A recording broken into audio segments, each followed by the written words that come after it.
course, my glasses are, as always, dirty. Why is it I never noticed that they're dirty until that bright light in front of me is like shining in my eyeballs?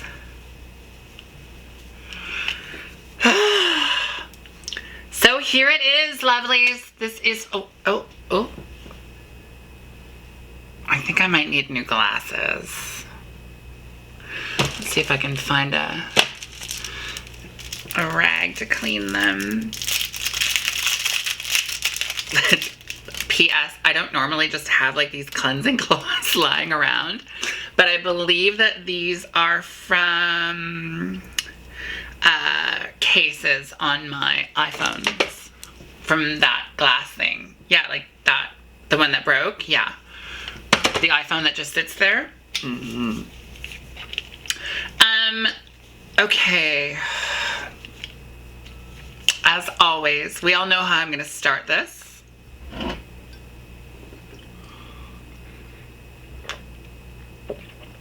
It's Starbucks iced coffee. It is so good, and you can drink it black. I don't know if you can see that, but it's black. Because you know me, I like the black ones. Coffee, among other things. Let's not, Oh, am I spilling? Does my glass have a crack in it? I don't know what's going on. Something's wrong. My desk is wet.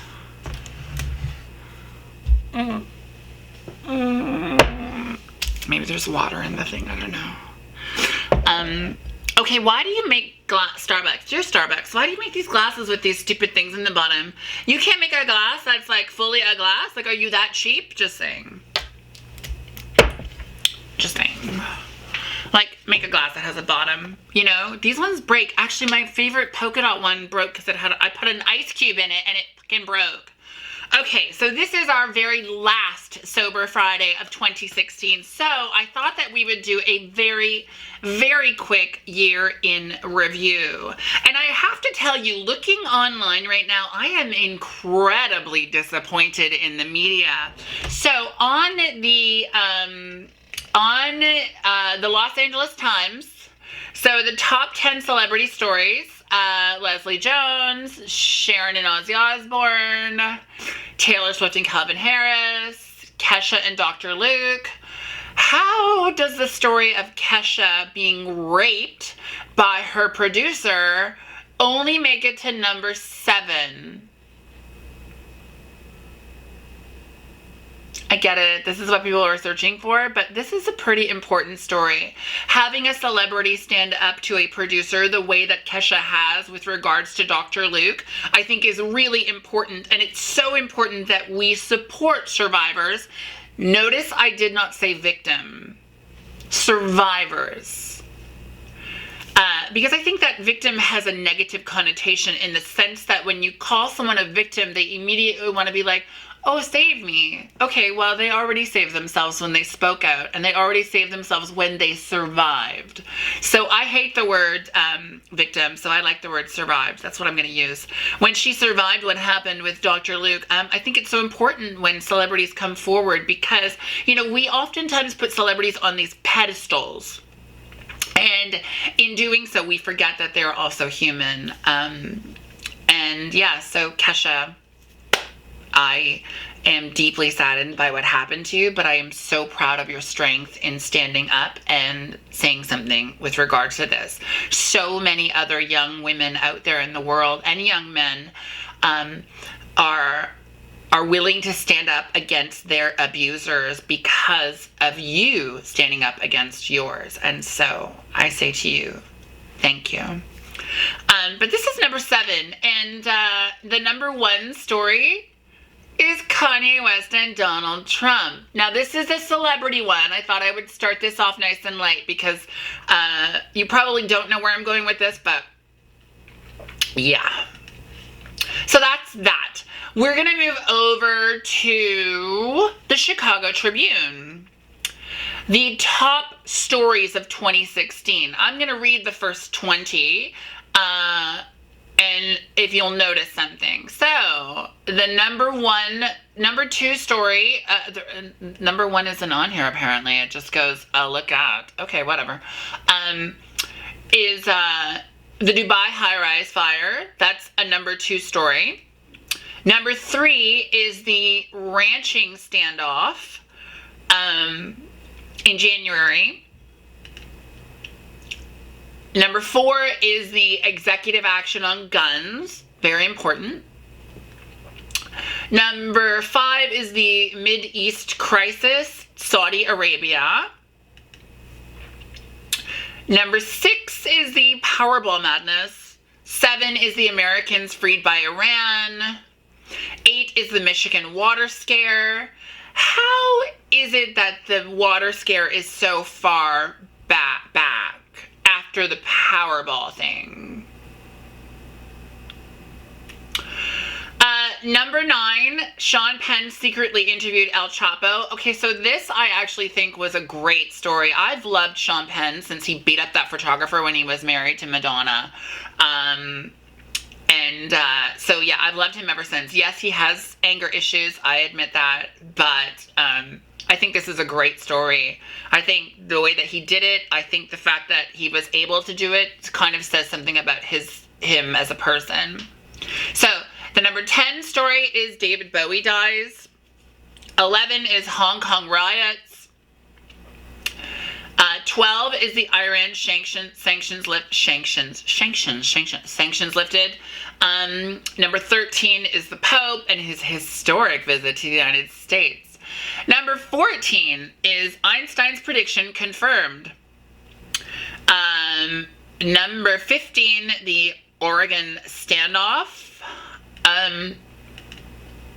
Number 16, Justice Antonin Scalia dies. Number 17, the Michigan shootings.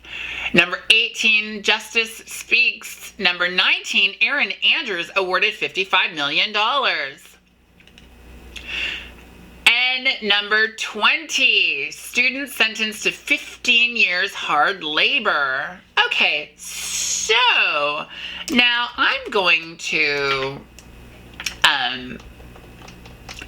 just look something up right here, just a second. Now,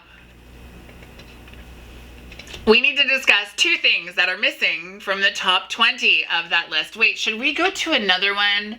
Should we maybe try like another top list? We'll do USA Today, top 10. Number 1, Donald Trump elected president. Number 2 is Brexit. I have no idea what's going on here. Number 3, the Dow closes on 20,000. Number 4, prescription drug prices bring controversy. Number 5, Wells Fargo scandal. Number 6, unemployment rate falls. Number 7, oil prices plunge. Number 8, the US dollar shines. Number 9, pressure on free trade. And number 10, fake news fears. Did you notice that there are 2 major things that happened in the fucking world in 2016 that are missing from both of these lists and most of the lists that I've looked up online? Let's first discuss the Dakota Access Pipeline. How the fuck is that not on all of these lists in the top 10 of newsworthy things? People stood together to end the Dakota Access Pipeline. Social media and the people on the ground, the Sioux Tribe and everybody else, came together to end this. How is that not in a top 10 story? How? And now another story that has been on the news and all over the internet, Syria. How is Syria not in the top 10 of any of these lists? Let me tell you about the death tolls in Syria in December alone, okay? So, December 11th, there were 31 victims. December 12th, there were 119 victims. December 14th, 13 victims. December 16th, 13 victims. December 20th, 9 victims. And December 23rd, 7 victims. That's That's just December. Now, the death count in Syria to date is 450,000 and climbing. And this is the heartbreaking part. 50,000 of them were children. 50,000 children. Now, if this had happened in Canada or the United States, we would all be in an uproar. It's kind of like malnutrition in Africa. We know it's happening, but we're like, but I'm not going to eat that whole sandwich, so I should just throw the rest out.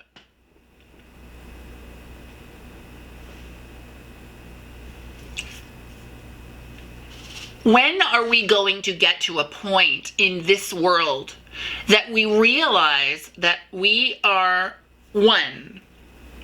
It's not the haves and the have-nots. It's one. I breathe the same air as the person does in the United States of America. And in the United States of America, they breathe the same air that there is in fucking Paris. And in Syria, and in Africa. We breathe the same air. It all comes from the same place. One planet that we share together. Sobering facts like this can oftentimes make it very difficult to remain sober. There's so much going on in the world today.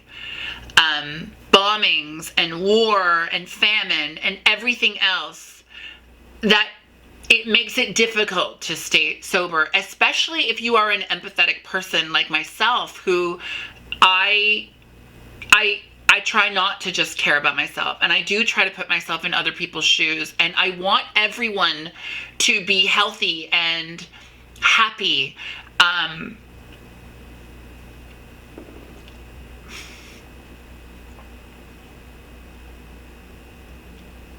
We as a whole need to come together and support one another and love one another and care for one another.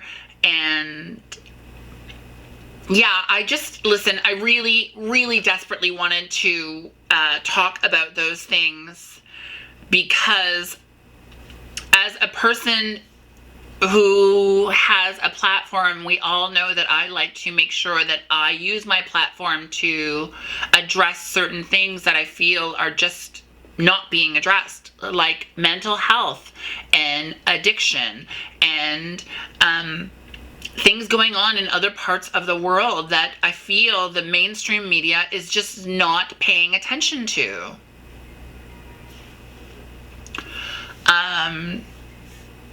So with that being said, it is Sober Friday, and we are supposed to be light and fluffy, and I'm supposed to, make you feel good about being sober and not bring you down, because it's the last Sober Friday, sober weekend of 2016. I want to say a couple of things about supporting people that are trying to be sober. I went to my family's house for Christmas Day, and I had said to my sister, I might have a drink. And she said, I know that this was out of love. I know this. So please don't take this the wrong way. I know that this was out of love. And the bracelet is from my nieces. Thank you, Olivia and Daniela. I love it. I don't generally wear bracelets, but I love this bracelet. It's very pretty. It's from Pandora. So my sister was like, I thought you said you weren't drinking. She didn't say it like that, actually. She said it a lot more caring and a lot more loving, but she's my sister, and that's how I hear her in my head. Kind of like how I hear guys. Same thing. But the thing is that, listen, I myself personally have not once said I will never drink again. I have not once said I don't ever want to drink again. I have always given myself the leeway of, if I decide to drink, I'm going to drink. If I decide not to drink, I'm not going to drink. And now, as a person who is, I don't want to say suffering, because I'm not in any way suffering. As a person who is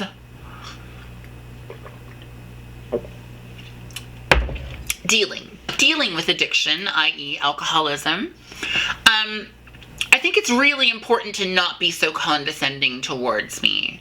And I think it's really important to not be so condescending towards others. We have made a major decision to be sober. And in being sober, we already put enough pressure on ourselves to remain sober. And so if we happen to say, I'm going to have a drink, this is not an opportunity to be like, oh my God, I thought you said you were never drinking again. Because that in and of itself makes us want to drink. Do you understand? That in and of itself makes us want to have a cocktail. Or the whole like, well, are you sure? Like, do you really want to drink? Like, I mean, you've done so well. Thank you. Thank you for that. Thank you. Thank you for tapping me on the back and telling me how well I did. You're amazing. Now stop. It still sounds condescending. I don't know if for other people who are dealing with addiction, whether it's alcohol or drugs, I don't know if they feel the same way. But for me, I find when people say those things, I find it really condescending. And it makes me want to lash out. And I don't mean lash out and slap them, even though I would like to some of them. But I mean like lash out because I'm like, fuck off. Like, you're not my mom and you're not the voice in my head. So fuck off. All you sound is condescending. So with that being said, listen, when you are dealing this holiday season, this New Year's with your friends who are drinking and you're not, and when they say something condescending like, oh my God, you can probably just have one, you should be fine, or I thought you weren't drinking again. Take a deep breath, take a very deep breath, then take another deep breath. Close your eyes, center yourself, and repeat after me. The choices that I make are mine to make. The choices that I make are valid choices. If I want to have a drink, I am going to have a drink. And you, nor anyone else, are going to make me feel less of a person because I have a cocktail. Listen, if you want to drink, then drink. If you don't, then don't. We all know that my catalyst was the meatball thing happening and everything else happening all together and going on antidepressants. And so, sobriety has been a really good focus for me, and it has really helped me to clear my head and move forward in life. But there are people that can drink and are fine drinking, and they are able to, they're able to cope, and they're able to be functioning alcoholics, which, by the way, that's actually an oxymoron. If you look it up online, functioning alcoholic is actually something that doesn't exist. Just so we're clear. It is something, though, that alcoholics like to use to sort of help themselves to cope with being an alcoholic. I was not a functioning alcoholic. I mean, I like to think that I was sort of a functioning alcoholic, but I wasn't, because I was struggling. I was barely living when I was drinking, and I was struggling. I have some horror stories of shit that I have done while I was drunk that I am not so proud of, but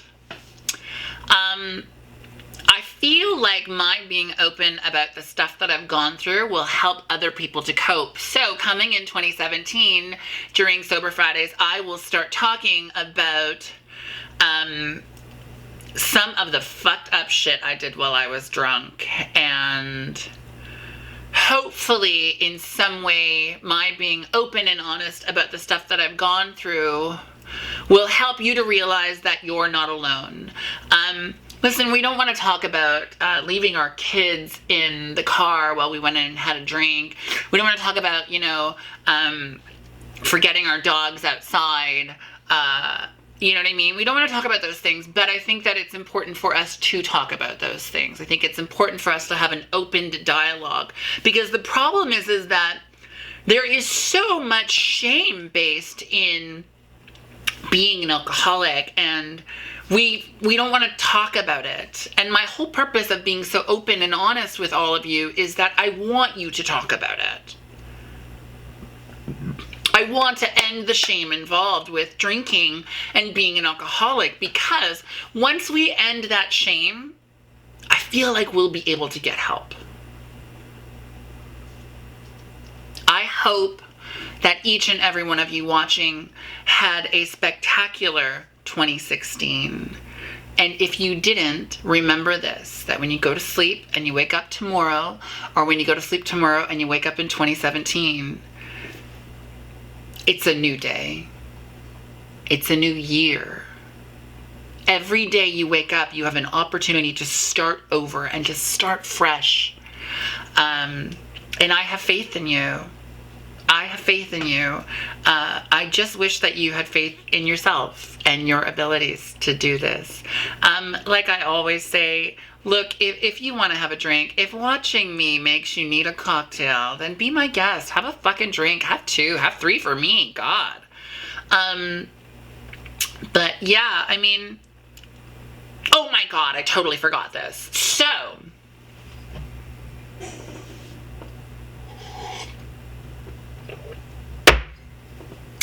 walking home the other day, I was walking past Rexall outside, and this girl handed me this white bottle. Small little white bottle. And I thought it was lotion. I didn't really pay attention. I was going home. It was cold, so I just sort of threw it in my bag. And I got home, and I went through my bag. And guess what it was? It was a travel-sized Barbie bottle of rum. I put said bottle in my freezer, thinking that I could handle having it in my house. And immediately within 2 seconds of closing the door, my head said, just drink it. Drink it. You'll be fine. No one will know. Just drink it. Kind of like Alice in Wonderland, right? Drink me, eat me.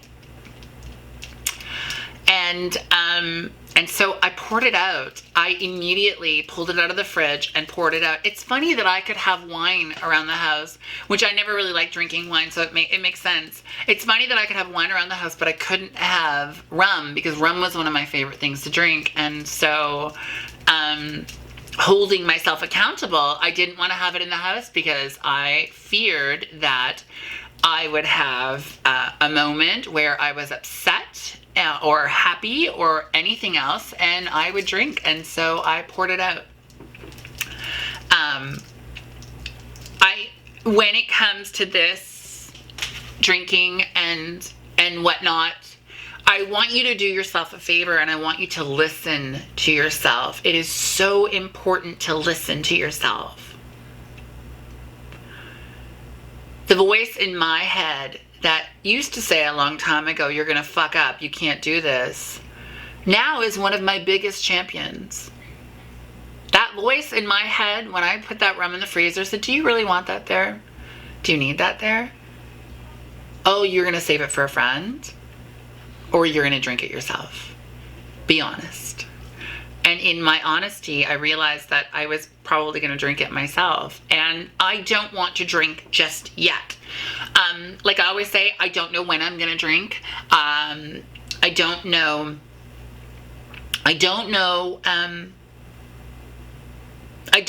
if I'm going to drink again. I know that I have the urge still to drink.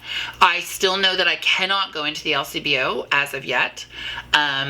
Because I'm not ready to drink, and going into the LCBO just feels like it would be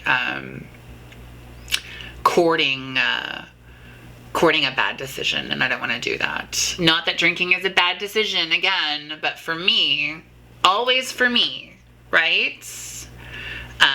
I just don't want to do that. So yeah, so I wanted to tell that story because I thought it was important, because I like I said, I really want you to listen to yourself. And I am going to end this the way I said that I would always end them from now on, and that is, be kind to yourself. Give yourself a break. All right? That voice in your head that's always putting you down and telling you can't do something. Be kind to yourself. You got this. 2016 is almost over. and we're almost in 2017. I can't wait to start sharing updates from my new place in Laval. I'm so genuinely and truly excited for this journey to start, and I'm excited to share it with all of you. To any of my fans and followers that are in Laval, if you ever want to meet up for coffee or for pizza, or you want to show me where to shop, feel free to email me at this email right there, and or right there. Who knows where I put it? I don't know. And we'll hang out if that's okay with you. Yeah. Don't forget, you can always comment down below, right down there. Share your thoughts and your opinions, or tell me to shut the fuck up. One of the three. It's thoughts, opinions. Shut the fuck up. That's 3 things, yeah. Or tell me to shut the fuck up. Don't forget to share this with your friends, family, and coworkers, and of course, a couple fucking people you don't like, just to annoy them. And if you haven't already, please don't forget to hit the subscribe button. I love you all so, so very much, and I am incredibly honored and grateful that you took this journey in 2016 with me. I am humbled by your support, and I have a very special video coming tomorrow on New Year's Eve for all of you to get a really good laugh at. So we'll keep it a little serious today, and tomorrow, get your tissues ready because you're going to be laughing so hard you're going to cry. I promise. It's that good. Have an awesome night. Have an amazing New Year's Eve. If you're going out tonight and you're partying, or you're going out and you're not partying, please get home safe. And yeah, I love you. Mwah. Bye.